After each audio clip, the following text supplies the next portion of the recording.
Graça e paz, irmãos, amém? Louvado seja Deus. Faz só uma semana que eu não tive a oportunidade de estar com os irmãos, parece que faz tanto tempo. Fiquei com uma saudade desse culto que não chega logo. E glória a Deus. E chegou e veio junto com um friozinho, né? A semana estava quente e agora ficou um pouquinho gelado, né? E glória a Deus pela oportunidade que Deus nos dá de nos reunirmos em seu nome. Meus irmãos, acho que já foi falado aqui, mas eu queria só trazer novamente o aviso sobre a nossa festividade de fim de ano. Este ano nós faremos num lugar diferente. Este ano foi escolhido um sítio ou chácara. É um lugar bem grande. E eu esqueci o nome da cidade, é Mariporã? Não. É na Castelo Branco, no pôr do sol. Se eu não erro, é Mariporã, aquele lugar lá. Se não, é para lá ou é para cá. O importante é que é longe. Eu falei que não era Mariporã, tá vendo? Mariporã é sentido São Carlos. Nada a ver. Então é lá, meu irmão, você entendeu? E o negócio é que, por ser um lugar um pouco mais distante e por ser uma infraestrutura diferente, não é? Do que sempre a gente costuma fazer, esse ano tem custos envolvidos aí na locação do lugar, na escolha de todas as programações e atividades, e há uma preocupação muito grande de todos nós, porque é diferente e às vezes não há o hábito dos irmãos na igreja, não é, de arcarem com os custos da sua participação nos eventos que a igreja, não é, vem fazendo ao longo dos anos. E este não é um custo muito alto. São R$150 por pessoa, não é? Mas, às vezes, a tua família tem 4 pessoas. Às vezes, a tua família é lá Abraão, não é? E tem 8, 10, 20 pessoas, né? Eu sei lá. O fato é que se torna um custo alto se você deixar para pagar em cima da hora. E nós viemos avisando há muitos meses com o objetivo de que você pudesse aproveitar a oportunidade de parcelar. Não tem juros, não é? Não tem aquela taxa especial que vai para, sei lá, eu para onde, mas existe a oportunidade de você parcelar. Se você deixar para a última hora, se você ainda não se atentou a isso, talvez você se assuste com os valores, e aí vem o outro problema, né? Porque você não se planejou, porque você não se preparou, aí você diz, né? Então eu não vou, porque eu não tenho dinheiro. Então você perde a oportunidade de ser abençoado, você deixa de abençoar a igreja com a sua participação e com a sua presença por falta de planejamento. Então, meus irmãos, um lembrete só. Vai ser um dia e um tempo muito gostosos, pela graça de Deus. E tem custo sim, porque é algo muito gostoso que está sendo preparado. E estas coisas envolvem custo. Eu tenho absoluta certeza de que quando você sai com a sua família, quando você se planeja um final de semana com a sua família, isso não sai de grátis. Ou sai. Senão eu preciso aprender onde você vai. Que eu quero ir também. Aleluia. Eu fui comprar sei lá o que era no mercado, uma coisa pequenininha, deu quase 100 e poucos reais, né? Então, R$150 para toda a diária que nós teremos lá, entre café da manhã, almoço, janta, miojo, e todas as coisas que estão inclusas ali, está de grátis. Não é como diria o meu irmão ali. Parece que o valor é bastante adequado, não é? E a gente teve a oportunidade de conhecer algumas outras comunidades e que fizeram eventos semelhantes, não iguais, semelhantes. Não iguais porque o nosso, pela graça de Deus, tem algumas coisas a mais, não é? E isso não quer dizer que é melhor ou que é pior, mas que tem coisas a mais. E o deles, onde nós tivemos a oportunidade de comparar, era muito mais caro do que R$150. E nisso também está incluso o ônibus, que nós iremos, porque o lugar é longe, vai todo mundo de busão, tem que levar a margarina da irmã lá, né? A irmã Cláudia, que ela come, qual que é a margarina? Becel, tem que levar margarina Becel. Se você não entendeu a piada é porque você não está andando com o busão junto com a igreja. A bagunça que sai no ônibus da igreja é uma delícia, não é? Você precisa experimentar, irmão, recomendo fortemente, não é? E tudo isso, o ônibus, o motorista do ônibus, a gasolina do ônibus, a ida e a volta, não é? Toda a alimentação, etc. E tal, tudo isso faz parte deste valor de R$150. Então, se você sabe fazer algumas matemáticas, você há de convir comigo que o valor está muito legal, está adequado. Não está esfolante e também não está uma coisa, né, de grátis. Mas ela está num bom preço. Então, a nossa preocupação, meu irmão, não é com o dia lá, porque isso Deus já cuidou para todos nós. A minha preocupação, e aqui externo para todos vocês, é que você não tenha tempo de se planejar e fazer os seus pagamentos mensais. Se deixar para a última hora, vai ficar pesado e isso não pode ser motivo de que você não participe. Nós queremos que todos estejam lá. Somos uma família, uma comunidade, e é tempo de celebrarmos a Deus em família, em comunidade, pelo ano de 2024.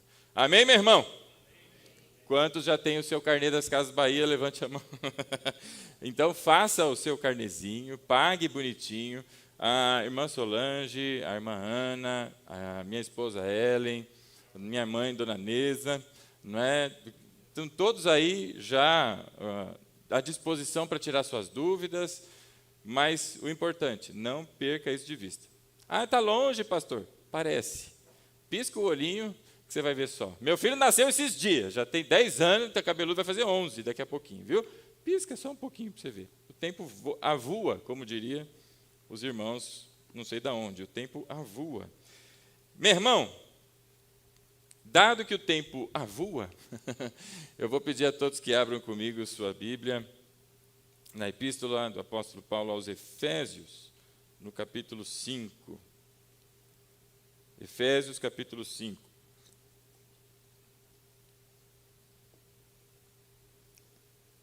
Enquanto você procura, não esqueça que esse evento é para os irmãos da igreja, mas sim, você pode convidar sua família, sim, você pode convidar, não é, seus amigos mais chegados, para que assim também estejam conosco e celebrem ao Senhor conosco. Por isso, já convide agora. E já fala que tem parcelamento. Para ele não falar, mas está caro. Capítulo 5 de Efésios, quem achou, diga amém. Amém. Eita glória. Nós vamos ler a partir do verso 15 em diante. Efésios, capítulo 5, verso 15. Tenham cuidado com a maneira como vocês vivem. Não sejam como insensatos, mas como sábios, aproveitando ao máximo cada oportunidade, porque os dias são maus. Portanto, não sejam insensatos, mas procurem compreender qual é a vontade do Senhor. Não se embriaguem com vinho que leva à libertinagem, mas deixem-se encher pelo Espírito, falando entre si com salmos, hinos e cânticos espirituais, cantando e louvando de coração ao Senhor, e dando graças constantemente a Deus Pai por todas as coisas, em nome do nosso Senhor Jesus Cristo. Sujeitem-se uns aos outros por temor a Cristo. Amém? Feche os olhos, vamos orar. Santo Deus, Pai querido, obrigado, Senhor, por essa noite. Obrigado porque o Senhor nos trouxe aqui, Pai, para a glória do Teu nome. Pedimos que o Senhor quebre toda a resistência, Senhor, tudo aquilo que nos impede de celebrar o Teu nome, nos impede de nos alegrarmos com a Tua palavra, nos impede, Pai, de termos satisfação em estarmos na Tua casa, mas nessa noite, que a Tua palavra fale conosco, Senhor, essa voz com o som de muitas águas, Pai, a penetrar no nosso coração e a fazer com que todos nós, Pai, voltemos ao primeiro amor, Senhor, voltemos ao lugar de onde caímos, Pai, e que nos levantemos em graça para a glória do Teu nome, com alegria no coração. É o que oramos assim e desde aqui agradecemos, Pai, em nome de Jesus. Amém. Amém, meu irmão? Glória a Deus. Eu tenho escutado muito falar sobre avivamento, não é? E eu acho que eu não sou o único, talvez você também tenha escutado falar sobre avivamento. Existem pregações falando sobre avivamento, existem pessoas clamando por avivamento, não é? E é interessante a gente orar e chamar, buscar, não é? Chamar, ó, e buscar ao Senhor para que haja avivamento. Agora, quanto a isto, não é? E o que significa tudo isto, é o que gostaria que falássemos nessa noite, não é? No século XVI, meu irmão, não sei quantos se lembram, não é? Quantos são nascidos aí no século XVI? Levante a mão. Tem algum esqueletinho entre nós, não? Não é? No século XVI existiram eventos muito importantes para os dias de hoje, não é? No século XVI acontece o que nós conhecemos como Reforma Protestante. É graças a este movimento que o Senhor realiza, lá nos idos de 1500 e tananã, lá no século XVI, que finalmente, não é, ao longo de séculos, pessoas vêm se levantando, aquilo que são conhecidos como pré-reformistas, não é? Começando com John Wycliffe, lá em 1300 e cacetada, ele se levanta denunciando as práticas da Igreja Romana e apresentando a necessidade que as pessoas tinham de se voltarem à Escritura Sagrada, e não a mitos e falsas, não é, pregações que haviam desde aquele tempo e de muito antes. Então, por séculos, as pessoas falavam sobre isso, e ora eram mortas em fogueira, ora eram assassinadas por conta de não negarem as coisas que falavam e as coisas que escreviam, até que chega um monge lá na Alemanha chamado Martinho Lutero, não é? Sendo esse o ápice desse movimento da reforma, e o Senhor, pela sua graça, abençoa para que aquilo finalmente aconteça e existe uma ruptura, não é? O caminho da reforma segue de um caminho diferente do que a Igreja Romana tinha.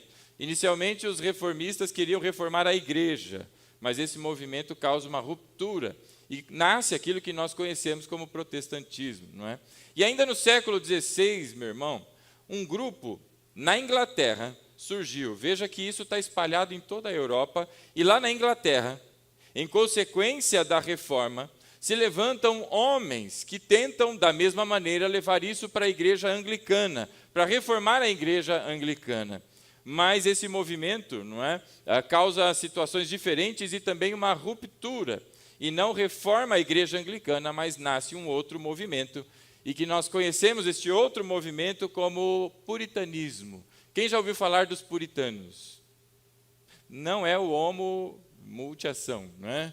Mas os puritanos, ou não é, estes que nascem a partir desse movimento, são estes que, da mesma forma como a reforma, buscam trazer à luz as Escrituras, e eles têm entre as suas principais características a questão da pureza da conduta do indivíduo que professa a fé em Cristo, não é?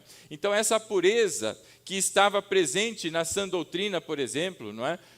Na ênfase na pregação das Escrituras, na ênfase no período de oração, e que eram temas que não eram comuns àquele tempo, nasceu-se então esse movimento e tornou-se, foi chamado, foi alcunhado de puritanos, ou puritanismo.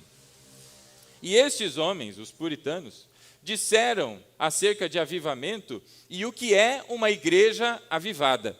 O que é uma igreja avivada? E eles trazem alguns conceitos, não é? Estamos falando lá do século XVI, e eles montam ali um racional para nos explicar o que seria uma igreja avivada.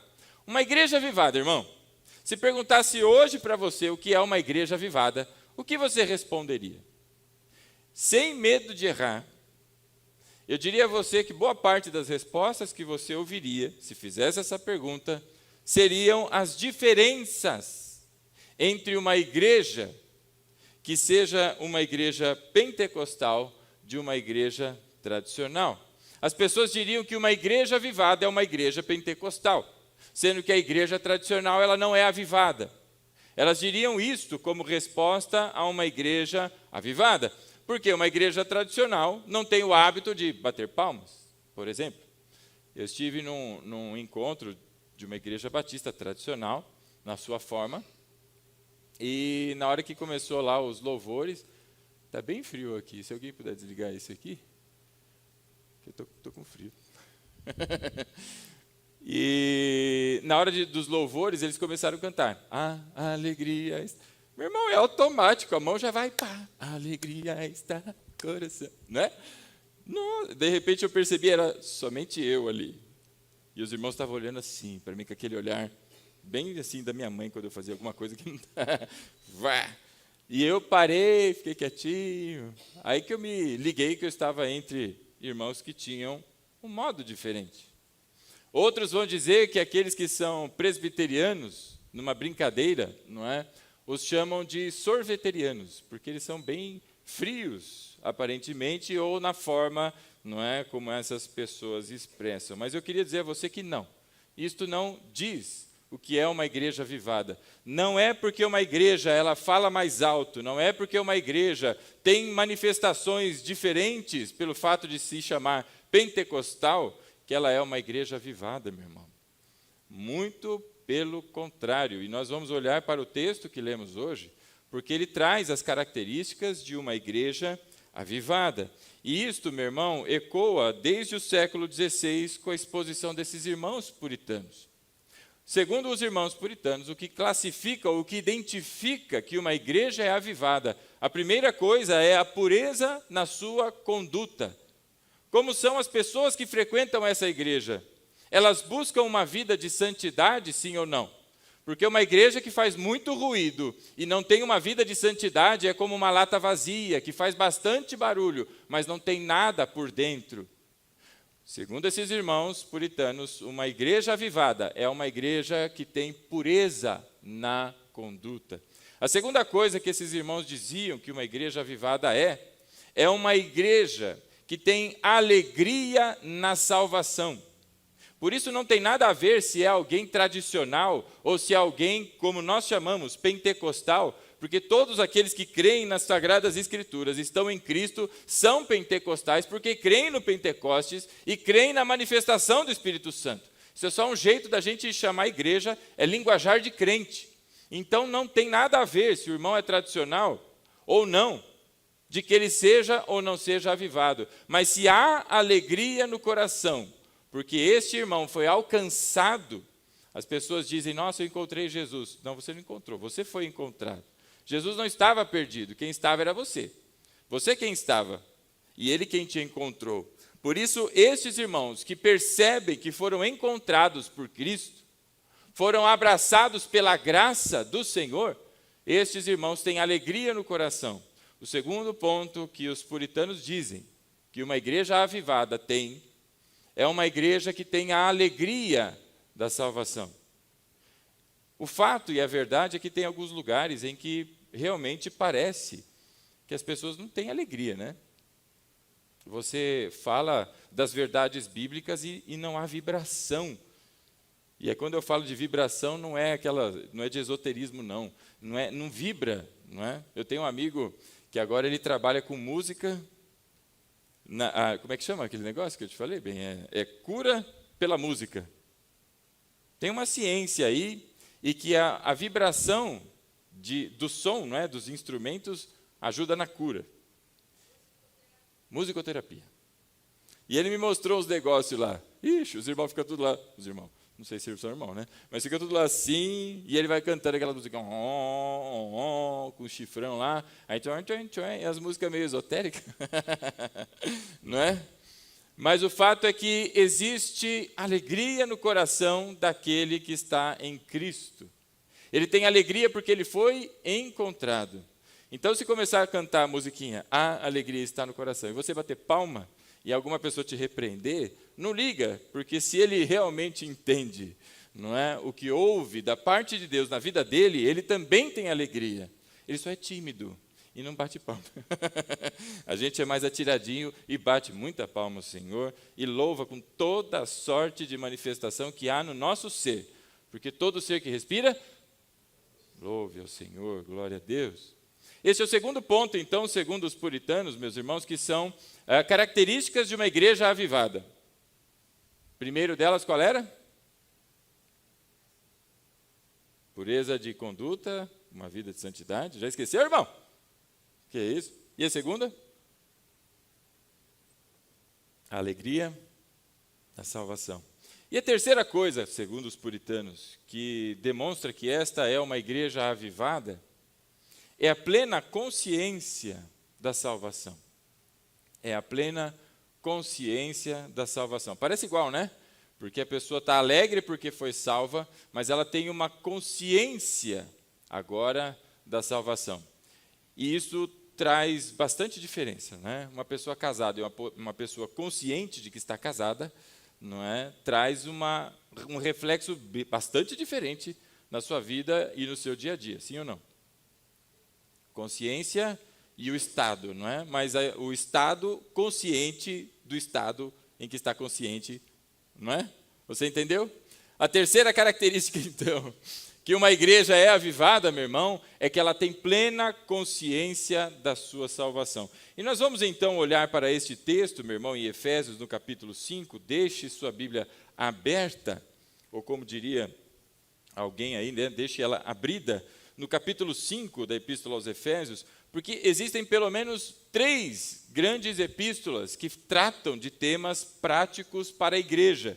O nome disso é eclesiologia. Coisas que são direcionadas à igreja, como a igreja deve se portar, como a igreja se reúne, não é? E os padrões bíblicos para a igreja, porque sim, Deus apresenta como deve ser. A primeira delas está aí em Efésios. Efésios é uma epístola circular. A gente traz o nome Efésios, não é? Mas ela não endereça a Efésios, ela não tem esse nome, o que caracteriza ou parece ser uma carta que era para ser circulada entre as igrejas e não só direcionada a uma. Então, Efésios traz um contexto muito importante para a igreja. É muito importante que você estude Efésios. Antes de estudar os Romanos, que estamos no finalzinho, estudamos Efésios, não é?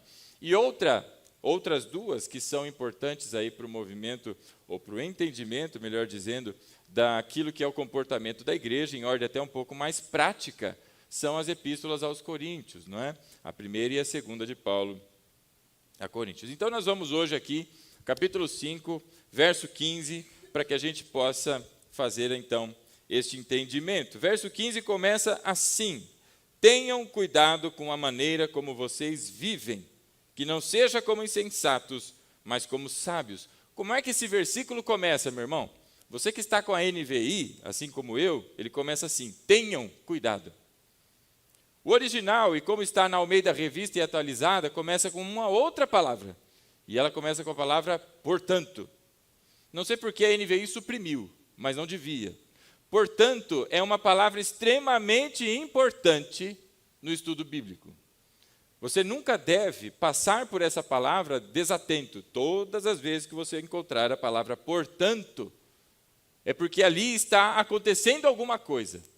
Ninguém começa a dizer alguma coisa com a palavra portanto, não é? Portanto, boa noite, irmãos. Portanto, saudades de você. Você não começa uma frase assim. Quando é que você usa o portanto? Quando você está concluindo um pensamento, não é? E você está agora, depois de dizer algumas coisas, você vai concluir dando algum direcionamento ou finalizar aquilo que você estava dizendo. Portanto, quando você encontrar a palavra portanto, preste bastante atenção. E este versículo começa com esta palavrinha, portanto. E por que ele usa portanto? Porque nos versos anteriores, o apóstolo Paulo estava tratando de um assunto. E que agora ele vai dar o direcionamento deste assunto. E que assunto é este, meu irmão? Se você lesse os versículos anteriores, o apóstolo Paulo estava explicando para você e para mim as diferenças que existem em aquele que é salvo daquele que não é salvo. As diferenças que existem entre aquele que é filho da luz e aquele que é filho das trevas. A diferença, portanto, do novo homem versus o velho homem, o antigo homem. É disso que se tratava o apóstolo Paulo nos versículos anteriores, não é? E ele trata então sobre os temas que envolvem as diferenças entre o filho da luz, em especial, para aqueles que são das trevas. Filhos da luz você deve entender facilmente, é todo aquele que é nascido de novo em Cristo, é o único modo de novo nascimento. E aqueles que são filhos das trevas são aqueles que permanecem na sua antiga natureza, permanecem na escravidão da carne. Então o verso 15 começa assim: portanto, diante dessas diferenças, não é, entre o filho da luz e o filho das trevas, tenham cuidado com a maneira como vocês vivem. Portanto, meu irmão, dado que você não é filho das trevas, mas você é luz, é nascido de Deus e agora a luz do Senhor resplandece sobre você, ele diz ali: tenham cuidado com a maneira como vocês vivem. A versão Almeida Revista Atualizada vai estar assim, não é? Portanto, vede, não é? A sua Almeida. Vede prudentemente. A segunda palavrinha que tinha me fugido. Prudentemente. Vede prudentemente, não é? Com a maneira com a qual vocês vivem. Vede prudentemente. O que o apóstolo Paulo está chamando a atenção é que nós devemos olhar para alguma coisa, e a maneira como nós devemos olhar para alguma coisa não é de qualquer jeito. Sabe, tem vezes que eu chego em casa cansado, e eu acho que você deve ter uma experiência semelhante a essa. E você não está afim de informação, você não está afim de prestar atenção em coisas, você está afim de deixar a cabeça só, né, para o sono vir. Então você começa a procurar coisa ruim para assistir. Você também faz isso? Não. Eu ponho lá uns filminhos chato, bem chato, umas séries que, né, que não dá, é só para você dormir. No meu caso, tem gente que com a leitura, não é, consegue chamar o sono. Aí pega aqueles textos bem densos, não é? E se você quiser um texto bem denso para você dormir, eu vou te dar uma dica de livro, História de Israel. É uma bitela desse tamanho, como diria assim a minha avó, né? Um bitelão desse tamanho. E assim, quase que 80% está escrito em grego. E pouquíssima coisa em português mesmo. Então você tem que ficar toda hora indo no léxico. Nossa, dá um sono. Né? Mas o que é isso? É coisa que você está vendo sem prestar atenção. É coisa que é passatempo, é como quem fica lá zapeando no celular só para o sono vir e de repente dormiu com o celular caindo na tua cabeça, assim, né? Alguma coisa assim. O que o apóstolo Paulo está dizendo aqui é o contrário disso. Ele diz, vede. Vede o quê? Prudentemente. Obrigado, fugiu de novo. Com prudência. O que é isso, meu irmão? É com muita atenção. E vede o quê? O modo pelo qual você vive. Porque agora você não é mais filho das trevas, não é? Você é filho da luz. Então, vede com atenção o modo pelo qual você vive. Olha aí como traz aqui a NVI. Tenham cuidado com a maneira como vocês vivem. E aí ele diz, não é? Essa é uma autoanálise. Quem é responsável por analisar o modo de vida que você tem? O marido vai dizer, é minha esposa. A esposa vai dizer, é meu marido. O filho vai dizer, é meu pai ou minha mãe. E alguém da igreja vai dizer, é o pastor que é o responsável, ele que se vire lá. O primeiro responsável para olhar para si mesmo é você. Né? Cata aquele espelhão bonito que você tem em casa. E aí você vai olhar para ele e você vai fazer uma autoanálise. Meu irmão, quem não se autoanalisa, não se conhece. E se não se autoanalisa, por consequência, não se conhece, portanto, não sabe nada. Se você não olha para você mesmo e não identifica as suas falhas, meu irmão, muito improvável que você busque alguma coisa para que corrija isso, não é? Esses dias eu estava em casa e meu pai falou, você percebeu que você está com tique? Eu falei, o quê? Falou que eu estava mordendo o beiço o tempo todo, fica assim, ó. Aí agora, a hora que eu mordo, eu passei pimenta, pai, aqui, ó, para não morder. Não é? Se você não analisa você mesmo, você não percebe coisas que são talvez notáveis para os outros. Porque você não está se autoanalisando. Então, autoanálise não tem nada a ver com psicanálise, não tem nada a ver com Freud, mas tem o fato de você olhar para si mesmo com as lentes da Bíblia, das Sagradas Escrituras, e agora encontrar em você desvios de conduta. E ele diz, cuidado com a maneira como vocês vivem. Não parece? Não é quando os pais falam, cuidado, rapaz, na escola, presta atenção na aula, isso, aquilo e tudo mais. Não parece essa orientação que você está recebendo?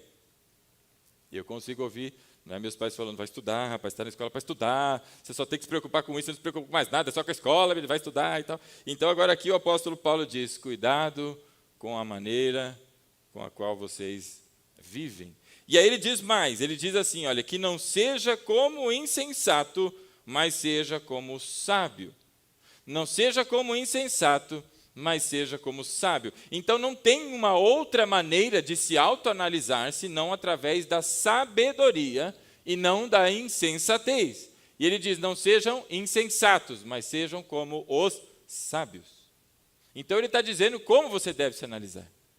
E quando ele trata dessa questão sobre a sua autoanálise, olhar para a maneira como vocês vivem, ele traz algumas informações importantes, que não sejam como insensatos, mas como sábios. E para que a gente entenda o que o apóstolo está falando sobre sabedoria, porque muitas pessoas vão associar ao texto de Tiago, que diz, olha, quem quiser sabedoria, peça a Deus que ele dá, não é com abundância. Não é dessa sabedoria que o apóstolo Paulo está falando aqui. Ele tem uma coloração diferente aqui. Para que a gente possa entender do que se trata, vá comigo ao capítulo 1 da Epístola aos Efésios. Capítulo 1 da Epístola aos Efésios. Nós vamos ler aí os versos 8 em diante. E, meu irmão, se você ainda não estudou Efésios, recomendo fortemente, não é? Porque esse texto que nós vamos ler aqui,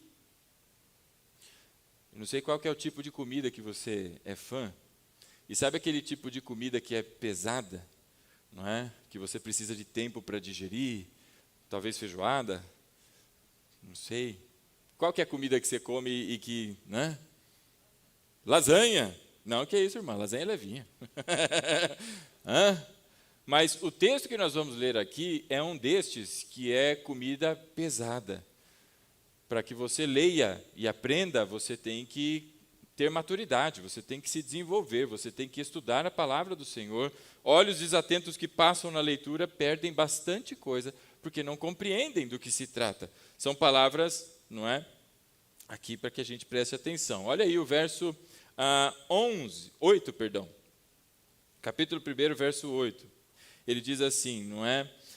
E se trata aqui da graça de Deus, a qual ele derramou sobre nós com toda a sabedoria e entendimento. Então, palavras que começam a se conectar aqui. Sabedoria, entendimento, conhecimento. Conhecimento que promove a sabedoria.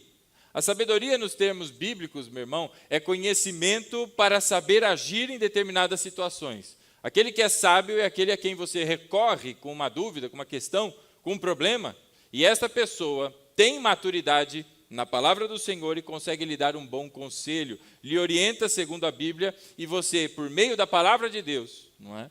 Sai deste problema ou deste imbróglio que você enfrenta. Então, no verso 8, ele diz assim, olha, a qual ele derramou sobre nós com toda a sabedoria e entendimento. A qual o quê? Finalzinho do verso 7. A graça de Deus. Então, a sabedoria que o apóstolo Paulo diz lá, que nós devemos fazer a nossa autoanálise, tem relação com a graça de Deus. Que relação é essa? Vamos ver aqui. A qual ele derramou sobre nós com toda a sabedoria e entendimento, verso 9, e nos revelou o mistério da sua vontade. Entendeu aí esse início do verso 9? Ele nos revelou o mistério da sua vontade. Mistério no sentido bíblico, meu irmão, não é algo esotérico, não é uma coisa mística, mas é algo que estava oculto e o Senhor revelou. Revelar significa, não é, descobrir, é tirar o que estava por cima e que não se via e agora está descoberto e você consegue ver. Deus fez isto com você. Deus tirou você das trevas e fez resplandecer em você a luz do Senhor. E ela dissipou toda a ignorância, como a palavra diz, ou seja, o conhecimento agora acerca de Cristo e deste mistério que trata aqui o apóstolo Paulo, lhe foi dado. Acompanhe aí comigo, não é? É feijoada, não se assuste, mas acompanhe.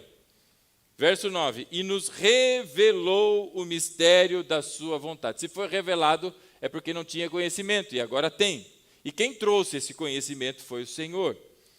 E é o mistério do quê? É o mistério da vontade de Deus. Não era conhecido, mas agora é. Verso 9 continua dizendo assim, de acordo com o seu bom propósito, que ele estabeleceu em Cristo. É de acordo com em algumas versões, o beneplácito da sua vontade, é este bom propósito, é essa disposição favorável de Deus em nos abençoar em Cristo. E o que tudo isso significa? Graça. Graça. Beneplácito da vontade de Deus chama-se graça. Traduzindo mais fácil para mim e para você, não é? Que nós não somos tão sábios para entender todas essas palavras, graça. O que Deus está dizendo aqui é que Ele nos revelou graça. É o mistério da sua vontade, não é? E que Ele, o Senhor, estabeleceu em Cristo. Verso 10. E isto é, descompactando, não é? De fazer convergir em Cristo todas as coisas, celestiais ou terrena, na dispensação da plenitude dos tempos. Então foi da vontade de Deus revelar a você, meu irmão, e a mim, qual é a história que Deus planejou para o universo. O homem não conhece, meu irmão. O homem está por aí buscando na ciência, está tentando criar, inclusive, telescópios cada vez mais profundos. Em 25 de agosto, que é o dia de hoje, sei lá em que ano que foi, 1600 e cacetada, por aí, não é? Inventaram um telescópio que enxergava mais longe, coincidentemente. Mas o que Deus está nos mostrando aqui é que Ele nos deu a visão da sua vontade para o universo e nos revelou o que Ele, o Senhor, quer com todas as coisas. Deus nos revelou porque você está aqui, meu irmão, porque eu estou aqui, porque Ele criou todas as coisas, porque tudo isso vai se convergir para Cristo. Deus criou todas as coisas para Ele, para o louvor da sua glória, e isto foi revelado a mim e a você. E ele continua dizendo ali no verso 10, então, não é? Isto é, de fazer convergir em Cristo todas as coisas, celestiais ou terrenas, na dispensação da plenitude dos tempos. Fazer convergir em Cristo todas as coisas. Essa palavra convergir, irmão, aí começa a diversão, né? Essa palavra aí, ela não existe no original. Mas para traduzir, para que você e eu pudéssemos entender, botou-se convergir. É mais ou menos como fazer um agrupamento e colocar debaixo, sumarizar. São várias palavras que são usadas aí. Mas a palavra que está aí no original é anakefaloisis. É uma coisa mais ou menos assim. Difícil, né? Mas você sabe o que é. Kefaloisis. Quem já teve cefalite? É cefalite que chama? Cefaleia. Estou errando o nome das doenças aí. Cefaleia. É porque parece diarreia, e por isso que eu não lembrei. Cefaleia. Eu não sei nem o que é cefaleia. O que é cefaleia? Dor de cabeça? Pronto. Você já teve cefaleia? Com certeza. E diarreia também. Duvido que ele não teve diarreia aqui. Tem alguém que nunca teve diarreia nesse lugar? É hoje que nós vamos colocar um monte de coisa para você comer. Cefaleia. Vem daí, dessa palavra. Kefaloisis, que quer dizer a parte do cérebro. Quando alguém fala que alguém é acéfalo, o que ele está xingando? Está xingando a pessoa que não tem? Que é um jegue. Está xingando. Está dizendo, você é um acéfalo. Isso é um xingamento. Tem pessoas que vão falar, oxe, obrigado. Sou tudo isso? Ele está xingando, irmão. Está falando que não tem capacidade cognitiva? Acéfalo. E essa palavra vem daqui. E o que é ana? Anakefaloisis, que vem do grego lá. Este ana vem de novo, fazer de novo. Alguém traduziu isso aqui para o latim, meu irmão? Tirou do grego e pôs do latim e usou a palavra caput. A palavra caput, no latim, é cabeça. E é tudo a mesma coisa, né? O sentido é este. E aí ele põe caput. Só que a palavra que está lá é recapitulium. No latim lá é diferente. É mais ou menos assim. Mas que para o nosso dia a dia, para o nosso português, significa recapitular. Recapitular, você sabe o que é, né? Amém? Vocês já recapitularam alguma coisa na escola? O professor que não prepara a aula, ele faz recapitulação de aulas. Estou brincando, tem professor aqui. Estou brincando. Mas tinha os professores lá, na época que eu estudava, que você percebia que o cara não estava preparado. Então vamos falar de novo, que a gente viu semana passada, né? Vamos lá, gente. Quem lembra? E ainda voltava o problema para você. Ele que não estudou e volta o problema para você, que você não lembrava da matéria, não é? Mas, basicamente, o que é recapitular? É dar aquela revisão, não é? É repassar por alguma coisa que você já viu. Esse é o sentido que nós usamos hoje. Mas, no latim, a palavra lá, o re, é novo, não é? Quando a gente fala refazer, é fazer de novo. Então, quando você refaz alguma coisa, você tem pelo menos duas. A que era e a nova, que foi refeita. Quando você tem que refazer alguma coisa na tua casa, você tinha o estado que estava antes e o estado que está agora. Então, quando você tem refazer, outra coisa que começa com re. É o quê? Reprogramar. Reprogramar de novo. Toda vez que tem esse prefixo re, é o sentido de novo, de novo, de novo. Recapitular, então, é cabeça, de novo, cabeça nova. O sentido que está aqui é exatamente este. E fazer convergir a Cristo todas as coisas. Ora, o que Cristo é da igreja? Amém, aleluia. O Senhor Jesus é o caput da igreja, é o cabeça da igreja. Então, quando ele traz essa palavra aqui, veja aí o verso 10. E isto é de fazer convergir em Cristo todas as coisas, sejam celestiais, sejam terrenas, na dispensação da plenitude dos tempos, ou seja, quando deste tempo que o Senhor preparou, porque tudo isto é segundo a vontade de Deus, lembra do beneplácito da sua vontade? Vai chegar esse tempo em que fará com que todas as coisas sejam convergidas ou recapituladas para Cristo. Então, qual é o sentido de recapitular, irmão? Colocar uma cabeça nova. Entendeu? Você tem uma cabeça nova. Você, antes, a tua cabeça era Adão. A cabeça desse mundo é Adão. Mas agora você não está mais debaixo de Adão. Por causa de Cristo, você está debaixo de quem? Do Senhor Jesus. Você tem uma nova cabeça. Recapitular, então, meus irmãos, aqui no sentido é de ter uma nova cabeça. E o que está sendo dito é que todas as coisas, não só aqueles que creem no Senhor, mas todas as coisas estarão sujeitos e sujeitas, não é? Ao domínio do Senhor Jesus. E isso era um mistério que não era conhecido, mas Deus deu a conhecer a você e a mim. Então você e eu, meu irmão, conhecemos o que Deus fará com o universo. Ainda esse dia vai chegar. E nós já sabemos. O mundo está por aí, tentando descobrir coisas, tentando descobrir o que é matéria escura e um monte de coisa, enquanto Deus já deu a conhecer para você e para mim o que Ele vai fazer no fim, não é, com o universo. E diz mais sobre você e sobre mim. Diz que você e eu somos pessoas do futuro. Vocês já assistiram aquele filme De Volta para o Futuro? Não? Quem nunca assistiu De Volta para o Futuro?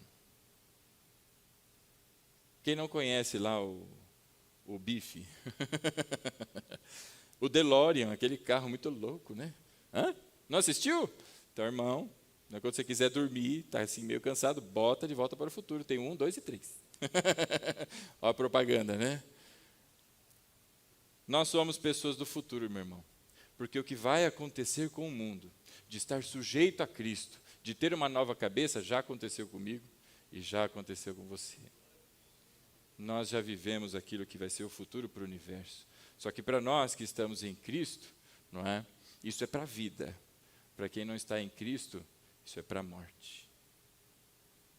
Então, quando Paulo, voltando agora lá, para o capítulo 5, no verso 15, quando Paulo diz assim, olha, tenham cuidado com a maneira como vocês vivem, e não sejam insensatos, mas como sábios. Qual é o sentido da sabedoria aqui? É o conhecimento da graça, é o conhecimento do que Deus fez por você, é o conhecimento da obra que o Senhor Jesus trouxe, não é, como benefício para você e para mim que estamos em Cristo. É com este conhecimento, Veja que não é uma listinha do que eu posso, o que eu não posso fazer, mas é uma consciência renovada pela palavra. E que agora, lembra o cara que está casado e o cara que tem a consciência de estar casado? Agora eu tenho consciência em Cristo de que eu tenho uma nova cabeça, de que eu tenho uma nova vida, de que eu tenho uma nova experiência em Cristo. E isto tudo move o meu viver, move a minha conduta. Não é mais como os insensatos que não sabem de nada e vivem como se o mundo fosse acabar, não é numa latinha de sardinha, e não vai. O mundo não vai acabar num barranco para você morrer sentado ou deitado, como eles falam por aí, não é? Mas o mundo tem um destino e tem um fim, que é tudo submisso e sujeito à autoridade máxima do Senhor Jesus. E para estes que estão em Cristo hoje, que já são homens e que vivem aquilo que todo o universo há de se, não é, a viver lá na frente, nós já vivemos, e isto é para a nossa vida, e não para a morte, mas para quem não estiver em Cristo, isto é para a sua condenação. Então ele traz aqui no verso 15, tenham cuidado com a maneira como vocês vivem, para que não sejam como os insensatos, mas como sábios, tendo a graça em mente. E graça não é a oportunidade para você, não é, viver uma vida desregrada. Ao contrário, essa consciência promove um efeito diferente. A gente já teve algumas conversas aí, nos momentos de estudo, não é? E as pessoas esboçam essa preocupação com a pregação da graça. E quando ela realmente é mal feita, pode talvez ser interpretada dessa maneira. E graça não é licença para viver uma vida desregrada. Ao contrário, graça é a oportunidade de cair de joelhos diante do Rei de toda a glória, pelo que Ele fez comigo e pelo que Ele fez com você. É este o cuidado. Por isso Paulo chama a atenção de que você é filho da luz e não das trevas. Então olhe para o modo como você vive. Você não deve viver como essas pessoas, irmão. E aí ele fala nos versículos anteriores sobre imoralidade, sobre padrão inadequado de vocabulário. Tem pessoas que se afirmam cristãos, mas, meu irmão, contam e pronunciam palavras que não deviam. A gente chama de palavrão. Aí tem gente que fala, mas isso aqui não é palavrão, não, é uma palavra assim, mais ou menos. Não, irmão, não tem. Piadinhas indecentes, não é? É só você ler aí, Paulo está dizendo sobre isso. Então, se você é cristão, cuide, vede, não é? Qual que é a palavra? Vede o quê? O quê? Prudentemente, irmão, é com prudência, é com zelo e com atenção. E essa autoanálise você faz quantas vezes? Uma vez na vida e outra na glória. É? Vai vir um raio do céu, irmão. Todo santo dia. Porque se você ficar sozinho, se você se soltar, irmão, sair da casinha, para onde você vai? O cachorro volta para onde? Para o seu vômito. Né? Agora, em Cristo, por isso nós devemos fazer essa autoanálise constantemente, para que a gente, em Cristo, corrija as deficiências, não é, do nosso caráter. A irmã pediu a palavra?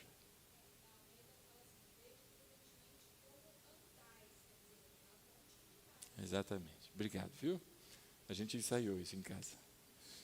Vede prudentemente como andais. O modo como você vive, meu irmão, é todo dia. Todo dia. É um dia sim, um dia não, irmão? É uma vez por semana? Quem já trabalhou com metodologia ágil, tem um treco que chama daily. Diário. Daily em inglês quer dizer diário. E aí as pessoas, nossa, eu tenho uma daily todo dia. Não diga. Porque a daily é diária, né? Esse é um exercício para que você faça diariamente. Amém, irmão? Amém. Eita glória. Vamos no verso 16 agora. E aí ele diz que você tem que cuidar como você anda prudentemente, não esqueça mais, todos os dias, como sábio e não como insensato. Por quê? Verso 16. Porque você deve aproveitar ao máximo toda ou cada oportunidade, porque os dias são maus. Você deve aproveitar toda oportunidade, porque os dias são maus. Aproveitar toda a oportunidade. Oportunidade do quê, irmão? De fazer negócio? É o show da fé, né? É o mercado da fé. Não. Oportunidade do quê, irmão? A oportunidade, me deram oportunidade, eu vou lá cantar, né? Tá a oportunidade com a irmã, a oportunidade está com fulano, Não, irmão. Oportunidade do quê? O que os versículos anteriores estavam falando? Sobre a diferença entre o quê, irmão? O que é o filho da luz com o que é o filho das trevas. Então, quais são as oportunidades que nós temos e devemos aproveitar ao máximo cada uma delas? De brilhar, irmão. Brilhar a luz do Senhor. Porque nós somos filhos da luz e não das trevas. E nós temos oportunidades para mostrar essas coisas durante o nosso dia? Sim ou não? Eu acho que é uma pancada delas, né? Por isso, é uma autoanálise. Avalie como você tem reagido nessas oportunidades. Ou você tem se escondido atrás de algum filhinho das trevas? Você está tentando esconder a luz do Senhor que há em você? Eu tenho experimentado lá no meu trabalho algumas situações, irmãos, que algumas pessoas que trabalham lá têm a boca bastante, empoeirada, para não falar suja. São muitas palavras toscas, né? Palavrões mesmo, aquela coisa arada. A cada 5 palavras saem 90 e 10 palavrões, né? E assim por diante. E nas reuniões, é engraçado que eu estou lá prestando atenção e os caras, não, porque isso aqui, isso é pi, daí a pouco alguém olha para mim e diz, desculpa, Rodrigo. Continua o raciocínio aí. Eles se incomodam. Porque não encontram o mesmo padrão de comportamento. Isso não é para a minha glória, é para a glória do Senhor, porque eu tinha a boca tão suja quanto a deles. E o Senhor tem trabalhado. Por isso a palavra diz, vede como andas, com prudência, todo dia. Não seja como um insensato, porque o insensato não está nem aí com a regulagem das palavras que tem. Não importa. Palavrão aqui, uma piadinha tosca ali, não é falar mal de não sei o quê, inclinações e bastante insinuações sexuais, não tem problema nenhum, não tem por insensato.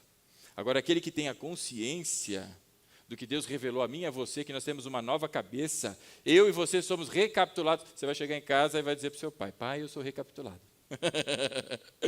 Né? Ele não vai entender nada, aí você explica. Olha aí a oportunidade, aleluia.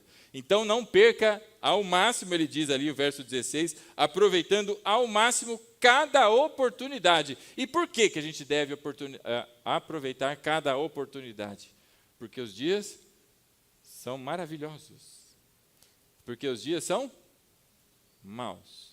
Para que a gente veja o que o apóstolo Paulo está falando sobre dias maus, vá comigo aí a Gálatas, capítulo 1, verso 4. Só voltar umas folhinhas, né?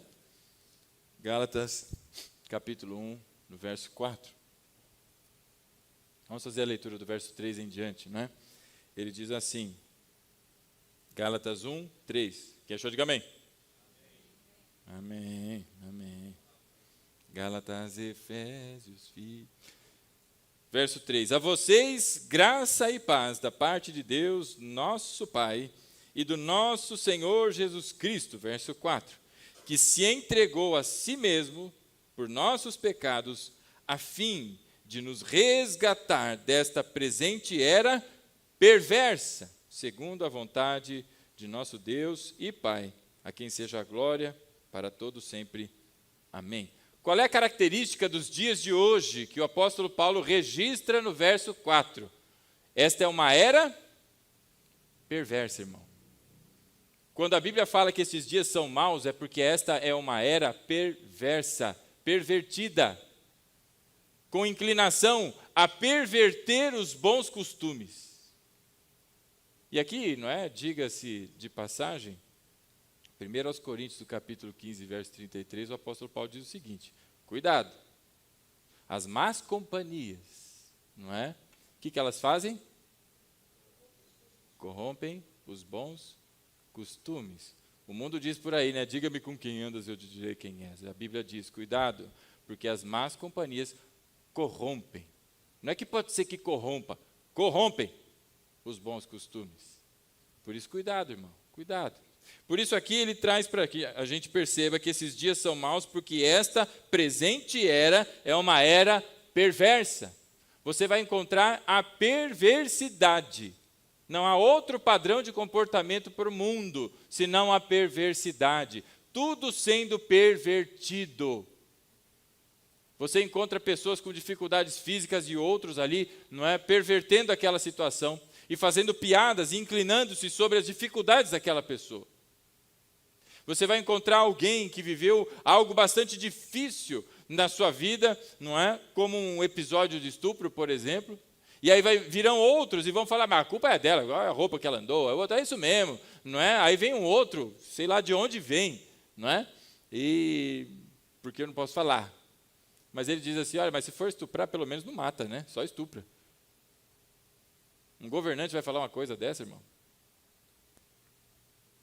Esta é uma era perversa, por isso os dias são maus. Outra característica dos dias maus, meu irmão, além de perverso, você tem que fugir disso.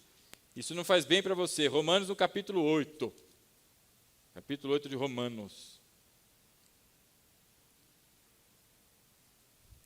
Capítulo 8 de Romanos. Vamos tirar as teias de aranha da Bíblia. Aleluia. Romanos capítulo 8, achou? Rapidinho, hein? Amém? Verso 18, o que é que diz aí? Considero que os nossos sofrimentos atuais não podem ser comparados com a glória que em nós será revelada. Considero que o quê?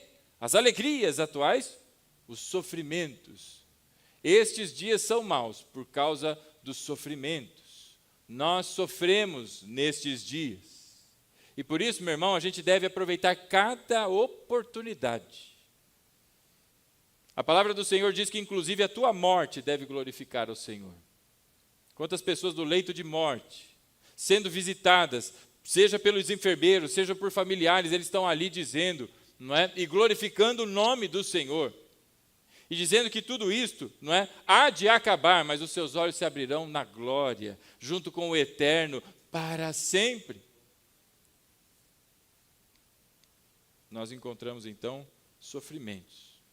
Parece bastante diferente do que muita pregação que se tem por aí, em que se fala de, não é, só felicidade, se fala por aí em que você tem as suas conquistas. Veja, se você comparar tudo isso com a pregação do diabo lá no deserto, quando ele tenta o Senhor Jesus, não parece semelhante?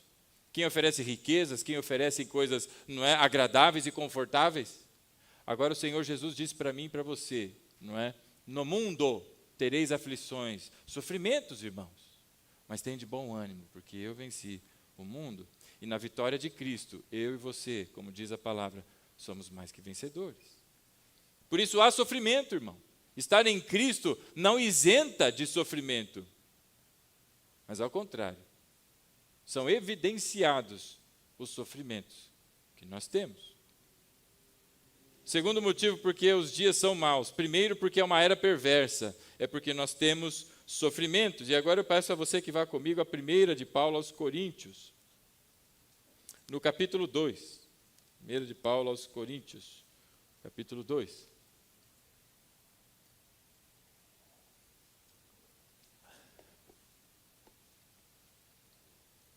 Quem achou, diga amém. Não dá nem tempo de pegar água, os irmãos são muito rápidos. 1 aos Coríntios, capítulo 2, nós vamos ver aí o verso 6, irmão. O verso 6 diz assim: entretanto, falamos de sabedoria entre os que já têm maturidade, mas não da sabedoria desta era, ou dos poderosos desta era, que estão sendo reduzidos a nada. Os dias são maus, meus irmãos, porque o mundo parece regredir no conhecimento. Ao mesmo tempo que nós encontramos avanços tecnológicos tão impressionantes. Esses dias eu mostrei para minha esposa o vídeo de um robô. É um robô que é utilizado dentro da corrente sanguínea da pessoa, então ele tem nanomilímetros, qualquer coisa, é minúsculo, não é? E que ele captura uma célula. Ele parece um clipe, né? Sabe, de grampear? Parece um clipezinho. Ele vai indo, a célula entra, quando a célula entra, ele faz assim. E aí ele leva aquela célula para onde ele quer. Não é? Bom, nos dias da minha avó, eu duvido que se sonhava com coisas como essas. Quiçá da minha bisavó. Como chamava minha bisavó? Ema. A dona Ema. Imagina que sonhava com uma coisa dessa. Não é? Ao mesmo tempo que vemos avanços tão impressionantes na tecnologia, nós encontramos pessoas que têm doutorado, mestrado, doutorado, gente graduada na ciência, discutindo, e nós temos que explicar que menino é menino. E nós temos que explicar que menina é menina. A essa altura, no século 21, parecem regredir e tantas coisas. Meu irmão, você se lembra que dos comentários que tinha de que a Terra não era quadrada, era chata? Plana? Isso, obrigado, aleluia. Ainda tem, meu irmão, tem satélite, tem foto, tem foguete, mandaram gente para a Lua, o cara gravou, mostrou, vê a circunferência e o cara fala, não é, isso é tudo mentira, o treco é plano. Século 21. Os dias são maus, porque a estupidez humana avança a níveis terríveis. E aí alguém pode dizer, não, essa imundície toda da impiedade, do pecado, é tão particular dos nossos tempos. É nada, irmão. Pega uns irmãozinhos daqui, volta no tempo e joga lá em Sodoma e Gomorra. Vocês vão se escandalizar, muitos vão se escandalizar com a liberdade que se tinha naquela época e o que Deus fez com isso. Os dias são maus, porque a gente tem que voltar, e é desgastante. Somos chamados de intolerantes, somos chamados de tantas coisas, porque a gente está explicando o óbvio, de que o menino é menino, e menina é menina. Eu me lembrei de uma música, e essa fica para lá. Não é? Por isso os dias são maus. E tem mais um motivo pelo qual os dias são maus, meu irmão. Vai lá em Efésios, no capítulo 2, no verso 2. Os dias são maus. Como vai dizer o apóstolo Paulo, em Efésios capítulo 2, verso 2, por mais um motivo. Ele diz a partir do verso 1, né? Vocês estavam mortos em suas transgressões e pecados, nos quais costumavam viver, quando seguiam a presente ordem deste mundo, e o príncipe do poder do ar, e o espírito que agora está atuando nos que vivem na desobediência. Atuando aonde? Nos que vivem na desobediência. Quem é que está atuando nos que vivem na desobediência? O que é tudo isso aqui? Para falar que é o diabo, a influência do diabo na vida dos que permanecem na desobediência. Por que desobediente? Porque não obedece pai e mãe? Não, porque desobedeceram a chamada do Evangelho. Toda a pregação do Evangelho, ainda que não se tenha apelo, ele, no chamado, no Evangelho, tem, por si só, embutido nele um chamado. Porque a pregação do Evangelho mostra que se não houver arrependimento, se não entregar a vida a Cristo, existe condenação, permanece no estado de condenação. E quem ouve o Evangelho e permanece no seu estado inerte, este é desobediente, desobedece o Evangelho. E aí a Bíblia diz que quem é que atua está atuando nos que vivem na desobediência? É o diabo, irmão. Os dias são maus, porque o mundo tem a influência direta do diabo. É por isso que vem essas propostas de banheiro que entra qualquer um e vai de qualquer jeito, essas coisas ridículas que a gente vê nas Olimpíadas, não é? De homem que, na verdade, não se apresenta como mulher, ou eu não entendo muito bem as classificações, porque tem nome de tudo quanto é jeito, e aí vai, dá um soco na mulher, a mulher desiste, fala, não, para, eu luto há sei lá quanto tempo, nunca tomei um soco tão forte como esse da vida, e aí acha que aquilo é uma competição. É essa a estupidez que o mundo está seguindo e avançando, e tudo isso é uma influência, irmão. É uma influência de quem? Você acabou de ler comigo, capítulo 2, verso 2 de Efésios. Do diabo agindo diretamente na vida, não é, destes que permanecem na desobediência.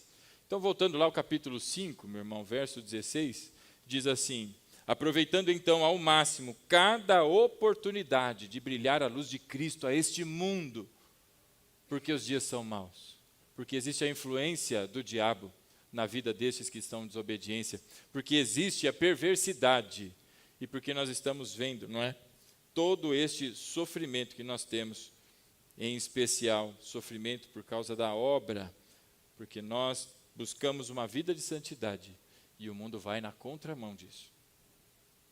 E aí o verso 17 ele diz assim: portanto, você já entendeu, portanto, a necessidade de parar e prestar atenção. Então, diante dessas coisas, que eu tenho que tomar cuidado com o meu modo de viver, eu não posso ser insensato, eu tenho que ser sábio.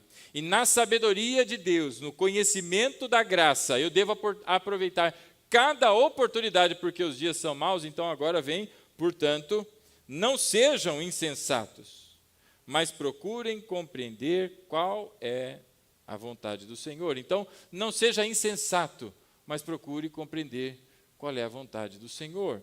E sobre a vontade do Senhor, meu irmão, para que a gente possa entender, eu vou me restringir ao texto de Efésios, porque existem vários outros registros da vontade do Senhor, não é?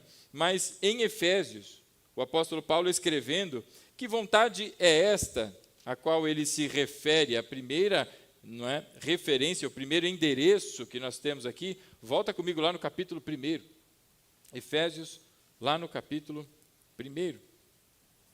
Ele diz assim, no verso: o bom propósito da vontade de Deus, o nome disso é graça, é essa disposição favorável, sem merecimento algum de qualquer um de nós, foi que ele nos tornasse filhos e filhos por adoção. E isso não acontece de maneira aleatória e solta, mas há uma indicação de uma ação prévia de Deus. Por isso ele começa dizendo, verso 5, em amor nos predestinou para sermos adotados como filhos. E isto acontece por meio de Jesus, pela obra do Senhor Jesus na cruz, conforme o bom propósito da sua vontade. E aí, por mais que você não entenda, por mais que você busque aí ainda compreensão acerca da predestinação, essa é uma questão bíblica.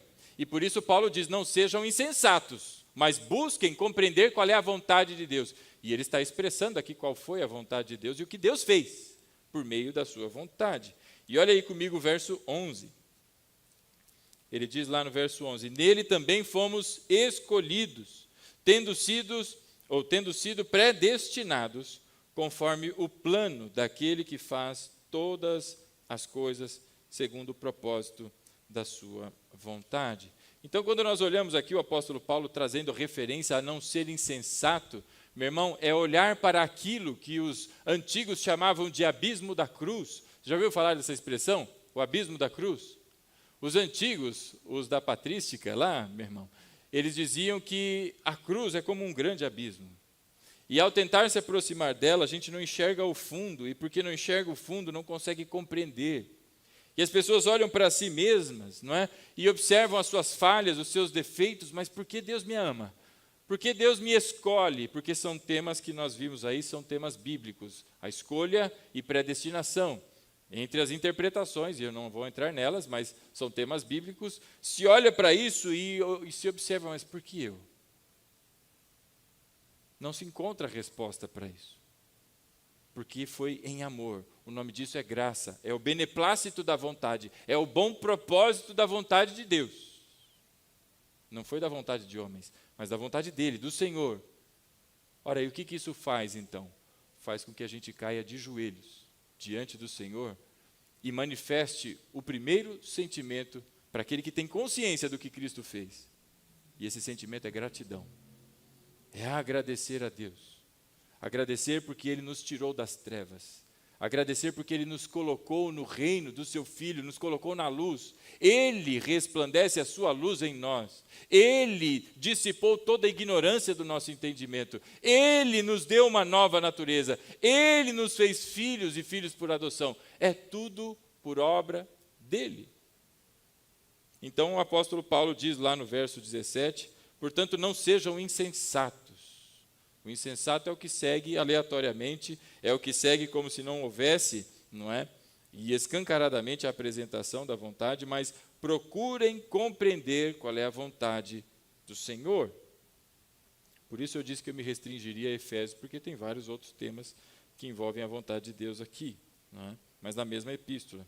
E aí o verso 18 diz assim, e não se embriaguem com vinho, que leva à libertinagem, mas deixem-se encher pelo Espírito, falando entre si com salmos, hinos e cânticos espirituais, cantando, louvando de coração ao Senhor e dando graças constantemente a Deus Pai por todas as coisas em nome do nosso Senhor Jesus Cristo. Quando a gente entende a vontade de Deus, o que Ele fez pela sua vontade, e que você não tinha merecimento, mas Ele te colocou por graça nesse estado e nessa condição, agora o que a gente faz por consequência de tudo isso, não é? A gente não se entrega à libertinagem que é provocada pelo vinho e pelo muito beber de vinho, entorpecidos no entendimento, não é? Eu, no domingo passado, fui convidado a estar com os irmãos da Igreja Batista Novo Osasco, e o pastor de lá, na hora de ir embora, um dos pastores, né, começou a contar a vida inteira dele, e a Ellen passava lá e falou, vamos embora. Eu falei, mas o que eu vou fazer? O homem não para de falar. Foi uma bênção lá, e entre as coisas que ele disse que trabalhava num clube, ainda não era crente, e ele trabalhava num clube, e uma senhora lá, num dia de festa, sei lá que festa que era, uma senhora, uma médica, uma senhora de respeito, bem assim, vista pela sociedade toda, lá do interior do Maranhão, sei lá de onde que ele é, do norte lá, e essa senhora começou a beber. O que acontece com quem bebe muito? Fica bêbado. E quando fica bêbado, o que acontece? Começa a perder a restrição da vergonha. Não tem mais vergonha de falar as coisas, começa a falar, né? Tem uns que ficam muito alegres, tem outros que ficam menos alegres, mas vai perdendo a vergonha. E vai fazendo coisas porque está fora de controle. E essa senhora, o que ela fez? Ela foi tirando a roupa. Ficou pelada e se jogou na piscina. E aí ele viu todas aquelas pessoas olhando para ela, rindo dela, outros olhando com um olhar obsceno para ela. Ele não pensou duas vezes, pegou uma toalha, saiu correndo, se jogou na piscina, enrolou ela e a pegou à força, porque ela não queria sair. Resultado, ele foi dispensado porque acharam que ele estava tentando, não é, alguma investida com aquela senhora, mas ele estava protegendo ela, na verdade, não é? Então, aqui a palavra diz para que a gente não se dê ao vinho, porque ele causa, não é, a libertinagem, porque isso perde os sentidos da vergonha e todas as coisas. E esquece um pouquinho agora a bebida, mas tudo o que faz com que você entre nesse estado. Quando você sai com alguns amiguinhos, lembra das más companhias que corrompem os bons costumes? Quando você sai com alguns amiguinhos, porque todos eles falam um monte de bobagem, você se sente puxa, agora eu estou no ambiente seguro, posso falar bobagem também. E vai perdendo as suas restrições da vergonha, vai se tornando um sem vergonha, não é? E quando viu, se corrompeu igual aos outros. Então, o propósito aqui é para que você observe que, em vez disso, de como são os insensatos, de como são os filhos das trevas, não é? Que você deve se encher pelo Espírito. E aí, encher-se do Espírito, meu irmão, tem várias pregações sobre isso, você já deve ter ouvido várias coisas, não é? E acredito que muitas delas, se não todas, façam realmente sentido e tudo mais. Mas o que o apóstolo Paulo está tratando aqui, ele deixa mais claro na Epístola aos Colossenses, no capítulo 3, e eu peço a você que siga lá comigo, no capítulo 3 de Colossenses, não é? Colossenses é uma carta irmã de Efésios, são praticamente os mesmos temas que são tratados, e quando nós olhamos uma para a outra, a gente consegue entender com mais clareza alguns detalhes, seja em uma, seja em outra.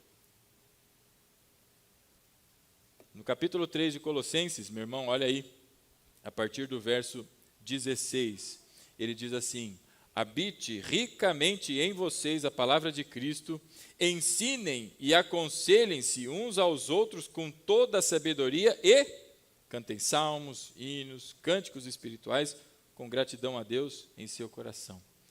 Ora, o que disse o apóstolo Paulo lá em Efésios, antes de dizer que a gente deveria cantar salmos, hinos, aconselhar uns aos outros, não é? E ter gratidão no nosso coração. Antes de dizer essas coisas, ele disse, encham-se do Espírito. E aqui ele está dizendo a mesma coisa, só que em vez de dizer encham-se do Espírito, ele diz, habite ricamente em vocês a palavra, não é? De Cristo, verso 16, habite ricamente em vocês a palavra de Cristo. Portanto, o que é encher-se do Espírito, segundo aqui o que diz em Colossenses? É encher-se da palavra de Deus, é habitar em você de maneira rica, não rasa, profunda e não superficial, a palavra de Cristo. É por isso, meu irmão, que nós insistimos tanto que você participe dos estudos, que você participe dos momentos em que a palavra está sendo exposta, porque é disso que você precisa. Você não precisa de 3, 4 dicas para você ser uma pessoa bem-sucedida. Você não precisa de 4 passos para se tornar o do Tchatchara, que é todo o conjunto, tudo se resume, pega os títulos aí de pregações, é tudo mais ou menos assim, 3, 4, 5 dicas de não sei o quê, ou passos para não sei o que lá. O que você precisa é que habite ricamente em você a palavra de Cristo. E isto acontecendo, de volta lá em Efésios, não é?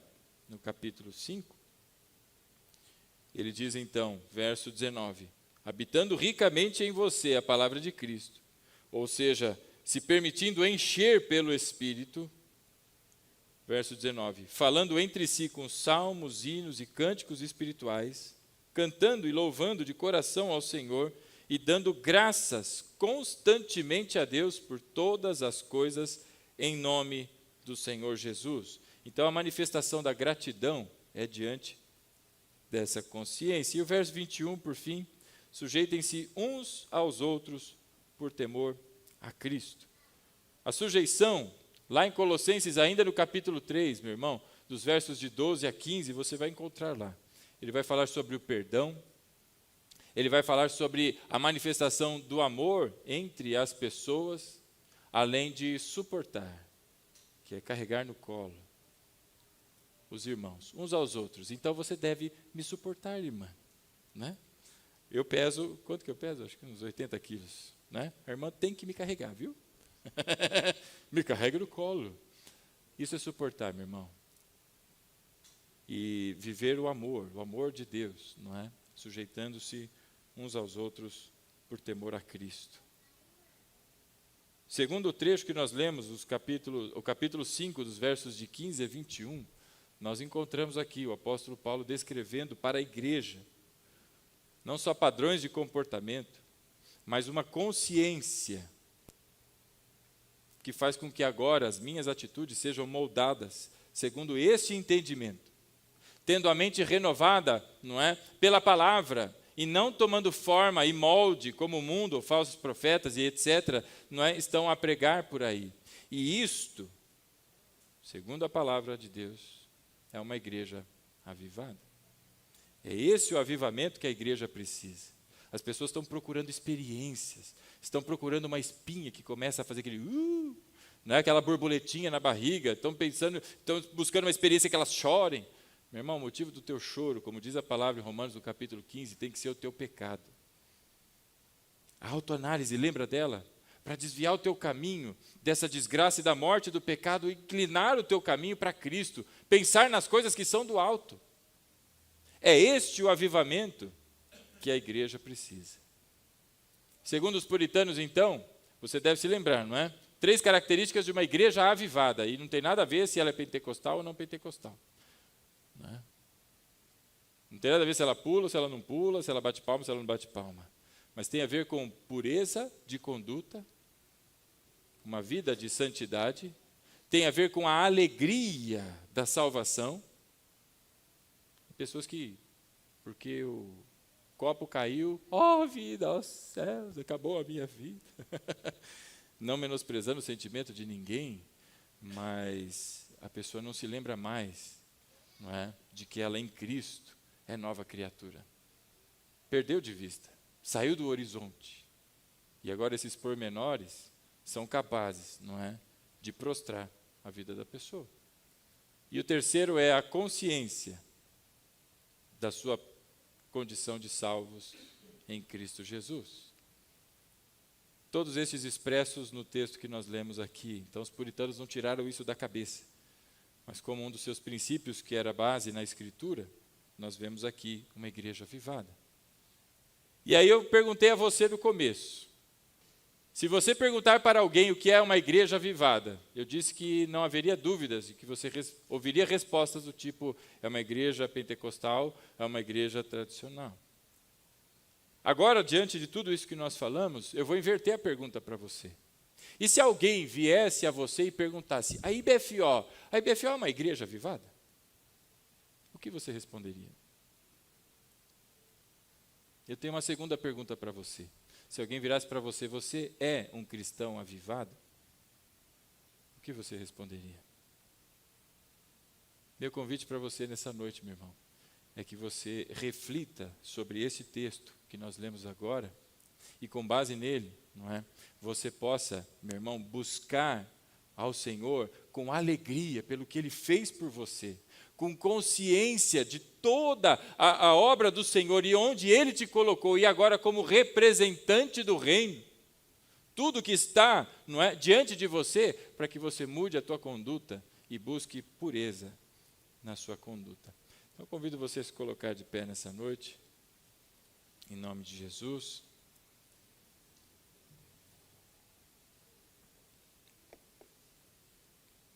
E nós vamos para casa com essas duas perguntas. E se a resposta for diferente de sim, nós devemos agora fazer a nossa autoanálise para entender em Deus o que nós precisamos mudar, para nos sujeitarmos em Deus e buscar nele as forças e o conhecimento que a gente precisa para fazer com que a gente tenha condições de resistir ao diabo, e resistindo ao diabo, sujeitados a Deus, ele fuja de todos nós. Feche os olhos, irmão. Nós vamos orar.